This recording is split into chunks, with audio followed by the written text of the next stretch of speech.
Hi, Amanda Hill from the Social Media Cafe, and I'm just going to show you one of the things not to do on Facebook. So your personal account is incredibly important to help your business, and there are lots of ways of using it. It does rather depend on the product and the goods and services that you sell to how you do it. And even when people have left their profiles open to subscription and to other people coming in, they are still not comfortable with people selling them particular things. And this particular guy doesn't realise it, but he's made this 10 times worse by the fact that we only have one mutual friend. So he's launching a fitness program, and he's actually giving the first lot away.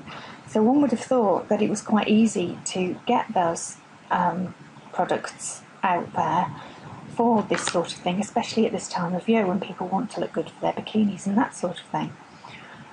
Unfortunately, I've read through this. I don't know him, and he's asking for my help. But he's not really asking for my help. What he's trying to do is to either get me or me to recommend to somebody this particular program that he's doing.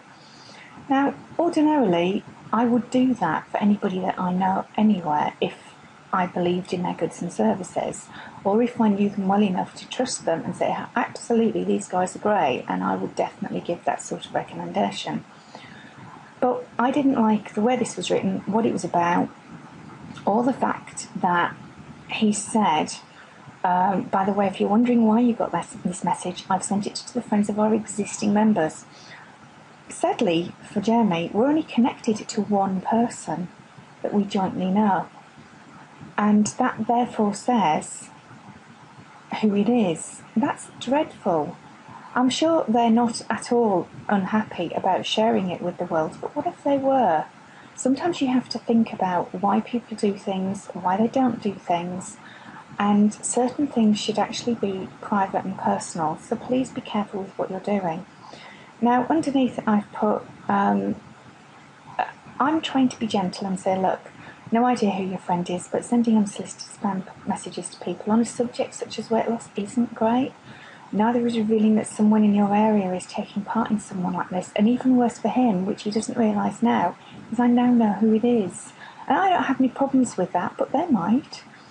Also, I only recommend people I know and trust. This is not a great use of social media power, especially as you've got no idea who I am or where I live. And your time isn't particularly welcome here. And what I mean by this, please only email if you're really serious about achieving your fitness goals.